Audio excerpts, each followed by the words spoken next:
बिस्मिल्लाहिर्रहमानिर्रहीम। अस्सलाम वालेकुम स्टूडेंट्स। आज जो हमारा नेक्स्ट टॉपिक है that is about the practical और the experiment number 1 of the 10th class. तो आपको पता है कि आपके इस दफ़ा 9th क्लास के जो एक्सपेरिमेंट्स हैं या प्रैक्टिकल्स हैं वो इंक्लूडेड नहीं है आपके सिलेबस में, इसलिए सिर्फ 10th के इंक्लूडेड हैं। तो हम 10th के पहले कर लेते हैं, फिर बाद में मैं 9th के भी अपलोड कर दूँगा ताकि नेक्स्ट बच्चों के लिए जो है ना वो हेल्प हो जाए। बट आपको पता है चैप्टर वाइज एक्सपेरिमेंट है, तो आपका पहला चैप्टर नंबर 10 था और चैप्टर नंबर 10 में जो प्रैक्टिकल्स हैं तो वो हम देख लेते हैं कौन कौन से हैं। सबसे पहले बेटा एक्सपेरिमेंट नंबर 10.1 है। नेम क्या है हमारे एक्सपेरिमेंट का? Activity to compare the breathing rate at rest and after exercise. हमने जो है बेटा एक्टिविटी को कंपेयर करना है, ब्रीदिंग रेट को बल्कि हमने कंपेयर करना है during rest and during exercise. अगर हमें थोड़ा थ्योरी के बारे में पता हो तो हमने पढ़ा था एक नॉर्मल ब्रीदिंग रेट किसी बंदे का एट रेस्ट पे कितना होता है? 16 to 20 टाइम्स पर मिनट। 16 to 20 टाइम्स पर मिनट, ये एक नॉर्मल ब्रीदिंग टाइम था हमारे पास किसी बंदे का। अगर वो बंदा एक्सरसाइज करता है, अगर वो क्या करता है, तो हमने ये भी पढ़ा था कि अगर एक्सरसाइज करें तो हम कितने टाइम्स ब्रीदिंग रेट इंक्रीज हो जाती है? 30 to 40 टाइम्स ब्रीदिंग रेट जो है वो क्या हो जाती है? इंक्रीज हो जाती है। तो अब हम ये एक्सपेरिमेंटली चेक करेंगे क्या वाकई ही ऐसा होता है। चलिए, अगर हमने एक्सपेरिमेंट करना है तो कैसे करेंगे? सबसे पहले बैकग्राउंड इन्फॉर्मेशन है। अब ये आपको वो बातें समझा रहा है, ठीक है, कि क्या क्या जो है ना वो बैकग्राउंड इन्फॉर्मेशन इसमें छुपा हुआ नॉलेज है। कहता है कि breathing rate is the number of breaths per minute. Underline कर लो। आपसे वाइवा वोस क्वेश्चंस बेसिकली पूछने का मतलब यही होता है कि आपको उस एक्सपेरिमेंट के बारे में पता होना चाहिए। लेकिन फॉर्चुनेटली या अनफॉर्चुनेटली कह सकते हैं, क्योंकि आपकी खुशकिस्मती होती है कि एग्जामिनर ऐसे क्वेश्चन आपसे पूछते नहीं हैं, वो एक दो क्वेश्चन पूछने थ्योरी से रिलेटेड और कहते हैं चले जाओ। तो बेटा ब्रीदिंग रेट की अगर आपसे कोई डेफिनेशन पूछ ले, व्हाट इज ब्रीदिंग रेट, तो हम क्या डेफिनेशन उसको बताएंगे? Number of breaths per minute is called breathing rate. आपको पता है ना, जब भी हम किसी चीज को रेट से डिवाइड कर दें तो वो क्या बन जाती है? सॉरी, टाइम से डिवाइड कर दें तो वो क्या बन जाती है? रेट बन जाती है। A breath is one inhalation taking in air and one exhalation. याद है जब मैंने आपको कार्डिक साइकिल पढ़ाया था, मैंने कहा था एक कॉन्ट्रैक्शन एक रिलैक्सेशन। बिल्कुल ऐसे ही एक सांस किसे कहते हैं कि हम हवा को अंदर लेके जाएं, एक इनहेलेशन और एक एक्सहेलेशन जो है वो क्या कहलाती है? ब्रेथ कहलाता है, एक सांस कहलाता है। कहता है कि breathing takes place by the movement of the lungs, ribs and diaphragm. ये भी हमने पढ़ा था। मैकेनिज्म ऑफ ब्रीदिंग किस किस बच्चे को आता है? मैकेनिज्म ऑफ ब्रीदिंग आपने पढ़ा था कि रिब मसल्स कॉन्ट्रैक्ट होते हैं, ribs are raised, diaphragm muscle contract और वो क्या हो जाते हैं? लोअर हो जाते हैं। डूम शेप डायफ्राम जब नीचे होता है तो वो क्या हो जाता है? लोअर। और चेस्ट कैविटी का एरिया जो है वो क्या हो जाता है? बढ़ जाता है। जब चेस्ट कैविटी का एरिया बढ़ जाता है तो जिसके नतीजे में हमारे पास चेस्ट कैविटी के अंदर जो प्रेशर है एयर का वो क्या हो जाता है? रिड्यूस हो जाता है, ठीक है। During the inhalation the diaphragm contract and ribs expand which make the chest clear या कैविटी लार्जर, उस कैविटी को बड़ा कर देते हैं। Lungs expand and the air from the atmosphere rushes into the lungs during the exhalation. Diaphragm and the ribs return to their normal positions decreasing the volume of the chest cavity. फिर कहता है कि lungs contract and air moves out of the lungs. Breathing rate depends upon the several factors. जिनमें बेटे कौन कौन से factors हैं जिनमें ब्रीदिंग रेट चेंज हो जाती है? बेटे आल्टीट्यूड।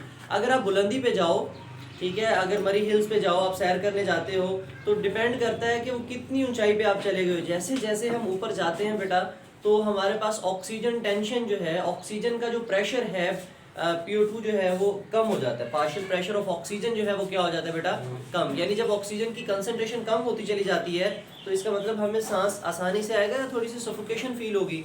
सफोकेशन फील होगी, हमें थोड़ा सा ऐसे लगेगा जैसे हमारा दम घुट रहा है, ठीक है। अक्सर आपने देखा होगा जितने भी ऊंचे मकाम होते हैं, आल्टीट्यूड ज़्यादा होता है, तो वहाँ पे लिखा होता है कि जो दमा के मरीज़ हैं, एस्थमा के, या जिनको ब्रीदिंग का कोई इशू है, तो वो हजरात जो है ना वो ख्याल करें या अपना इनहेलर वगैरह साथ लेके आएँ या ना ही जाएँ वहाँ पे, ठीक है। फिर लंग कैपेसिटी मैंने आपको बताया था कि ये क्या होती है कि टोटल अमाउंट ऑफ एयर जो है जो अकोमोडेट की जा सके हमारे लंग्स में। टोटल लंग कैपेसिटी मैंने बताई थी कितनी होती है? Almost 5 litres. बेटा कितनी हवा आती है? क्योंकि एयर जो है वो गैस है, तो गैसेस का हम हमेशा क्या मेजर करते हैं? वॉल्यूम। क्या मेजर करते हैं? वॉल्यूम मेजर करते हैं। Health and level of activity, health पे भी डिपेंड करता है कि हमारी बॉडी जो है वो इस चीज़ को अलाउ कर रही है, हम हेल्दी बॉडी है या डिजीज है। कोई डिजीज होगी हमें लंग्स की तो तब भी जो है ना ये ब्रीदिंग रेट हमारी क्या हो जाएगी बेटा? चेंज हो जाएगी, ये कम हो जाएगी, ये ज़्यादा हो जाएगी, दोनों में से कुछ भी हो सकता है। Of the active level of activity, depend करता है आप रेस्ट में हो या फिर एक्सरसाइज कर रहे हो। Here we will study that how change in the level of activity will bring a change in the breathing rate. कैसे हमारे पास एक्टिविटी ब्रीदिंग रेट को चेंज कर देती है। सबसे पहले बेटे मटेरियल रिक्वायर्ड है, आपको क्या चीज़ चाहिए ये तजर्बा करने के लिए? सिर्फ स्टॉप वॉच चाहिए। क्या चाहिए? अब ज़रूरी नहीं है कि आपको डिजिटल स्टॉप वॉच ही मिले, आप जो है जैसे छोटी तस्बीह नहीं होती वो फिंगर वाली, ठीक है, काउंटर होता है, तो उसके अंदर भी कोई ऐसे आते हैं जिनमें स्टॉप वॉच होती है, लेकिन आपके आजकल मोबाइल फ़ोन में तकरीबन हर मोबाइल फ़ोन के अंदर क्या है? Stop watch. क्या है? Stop watch. अब स्टॉप वॉच और सिंपल जो है ना वो वॉच में क्या डिफरेंस होता है जी? स्टॉप कर सकते हैं कहीं भी। अच्छा, उसको स्टॉप कर सकते हैं, ठीक है। और हाँ, टाइमर लग जाता है बेटा। असल में ना उसका जो लीस्ट काउंट है वो कम होता है, ठीक है, यानी आपको जो है वो मिली सेकेंड्स में भी रीडिंग दे देते हैं। कुछ ऐसे भी स्टॉप वॉच आती हैं जो किस में भी रीडिंग दे देती हैं? मिली सेकेंड्स में, ठीक है। अच्छा जी, उसके बाद कहते हैं प्रोसीजर। अब आपने ध्यान से प्रोसीजर देखना है। अच्छा, साइड पे जो है क्वेश्चन भी लिखी हुई है एक, स्टूडेंट सफरिंग फ्रॉम एस्थमा। अब ये नहीं है एक बेचारा दमे का मरीज था, आपने उसको एक्सरसाइज करा दी, चल भाई तेरा एक्सपेरिमेंट करते हैं हम, ठीक है। एस्थमा या heart problem should not participate in this exercise. इस एक्सरसाइज में जो एस्थमा के या हार्ट के पेशेंट्स हैं वो हिस्सा नहीं लेंगे, क्योंकि हमने अब आपसे क्या करवानी है? एक्सरसाइज। अभी मैं दौड़ लगवाता हूँ सबकी। प्रोसीजर्स, अब प्रोसीजर क्या है, कैसे करना है हमने ये experiment? Ask the observer to count and record the breathing rate of the other students of the group in resting position.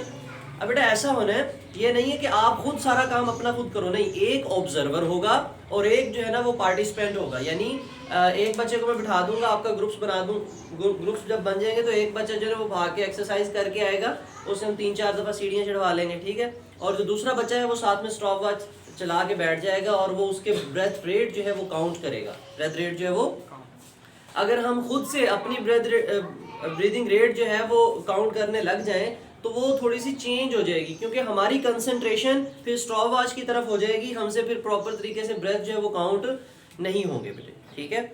अच्छा जी, डू सम लाइट एक्सरसाइज, यानी just walking for 5 minutes. Ask the observer to count the breathing rate and again note the observations after 15 minutes rest. Do some strenuous exercise. Strenuous exercise किसे कहते हैं? थोड़ी सी hard exercise हो, running हो जाए for the 5 minutes. अच्छा जी, ask the observer again to record the breathing rate of the groups बेटे। अच्छा बेटा, तो ये मेरे पास कुछ जो है ना एक्सपेरिमेंट के रिजल्ट्स हैं। हम इनको ज़रा देख लेते हैं एक दफ़ा कि हमारे पास हमने टोटल कितने स्टूडेंट्स लिए हैं बेटा? 5 स्टूडेंट्स लिए हैं, ठीक है।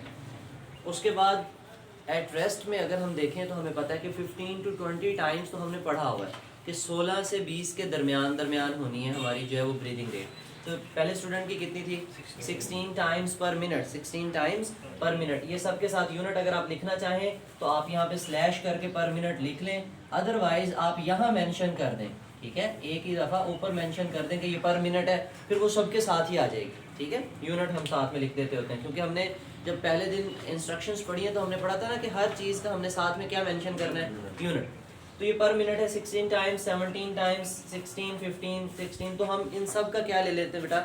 एवरेज, क्योंकि जब भी हम कोई कंक्लूजन निकालेंगे तो वो हम सिंगल स्टूडेंट की बेस पे नहीं निकालेंगे, वो हम उस पूरे डाटा का एवरेज लेके फिर हम उसका कंक्लूजन निकालेंगे बेटा, ठीक है। अच्छा, उसके बाद अगर हम लाइट एक्सरसाइज करते हैं तो लाइट एक्सरसाइज में हमारे पास ये भी यूनिट सेम होगा कि पर मिनट, क्योंकि हम ब्रीदिंग रेट कैलकुलेट कर रहे हैं तो number of breaths per minute. तो यहाँ पे भी हम ऊपर ही मेंशन कर देते हैं कि ये भी हमने बेटा जो है वो पर मिनट में काउंट किए।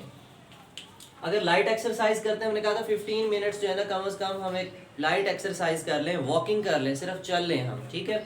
तो कितनी हो जाएगी? 30 to 40 टाइम्स इंक्रीज करनी थी हमने।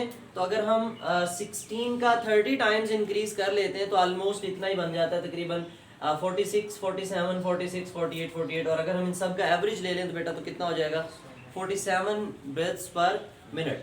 और अगर हम हार्ड एक्सरसाइज करें, स्ट्रेनस एक्सरसाइज करें, तो उसमें हमारे पास ब्रीदिंग रेट जो है वो 100 प्लस में चली जाती है, 100 प्लस में। इवन कि आपने देखा होगा कि अगर स्कूल में जो है ना वो आपको ब्रेक होती है तो ब्रेक में अगर बच्चे खेलना शुरू कर दें, छोटे बच्चे अक्सर जो है ना वो स्कूलों में खेलते हैं, तो वो पकड़न पकड़ाई खेलते हैं, जो भी खेलते हैं चीज़ें, तो उसमें जैसे ही बच्चे आके ब्रेक के बाद क्लास में आके बैठते हैं ना, एक तो उन्हें बहुत गर्मी लग रही होती है और दूसरा उनका सांस फूला हुआ होता है, ऐसा ही होता है ना।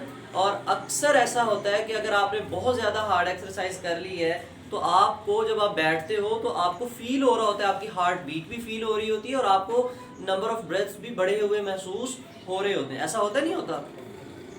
अच्छा, तो इस सब में जो है ना वो स्ट्रेनस एक्सरसाइज 5 मिनट्स की करवाएं तो सब में जो हमारी ब्रीदिंग रेट है वो 100 प्लस होगी, या 110, 111, 110, 112, 112, इस सब की एवरेज लें तो कितनी है बेटा? अब ये जो नीचे एवरेज डाटा है, आपने पढ़ा था हम कोई भी डाटा लेते हैं तो उसका एवरेज लेते हैं ज़रूर, ठीक है। डाटा एनालिसिस के अंदर यही तो काम करते हैं हम, डाटा एनालिसिस है, या उसके बाद जो है ना वो रेशो लगाएंगे, प्रोपोर्शन लगाएंगे, एवरेज लेंगे, क्या करेंगे। तो हमने एवरेज ले लिया, अब हम कंक्लूजन निकालते हैं। बेटा लिखें आप, आपके पास बुक में जगह बनी हुई है तो हम कंक्लूजन लिखते हैं। बेसिकली कंक्लूजन आपने खुद लिखना होता है। मैं ये यहाँ पे मैं आपको लिखवा देता हूँ, बहुत से बच्चों को नहीं पता चल रहा होता कि हमने कैसे इसको इंटरप्रेट करना है। वो कहता है कि compare all these observation and interpret the results. अब एक जनरल रिजल्ट हमें नजर आ रहा है, देखें बेटा, जैसे हमने लाइट एक्सरसाइज की हमारी ब्रीदिंग रेट बढ़ गई, और अगर हमने स्ट्रेनस एक्सरसाइज की तो ब्रीदिंग रेट और बढ़ गई। यही चीज हमें नजर आ रही है ना ऑब्जर्वेशन से, तो हम इसी को कंक्लूजन में ले जाते हैं। The breathing rate of the students, लिखें, the breathing rate of the students at rest, the breathing rate of the students at rest was around, the breathing rate of the students was around 16 breaths per minute, 16 breaths per minute। ये पता चल गई हमें 16 breaths per minute। अच्छा जी, it increased, ये बढ़ी बेटे, it increased with the increase in exercise level, it increased, ये बढ़ गई with increased in exercise level।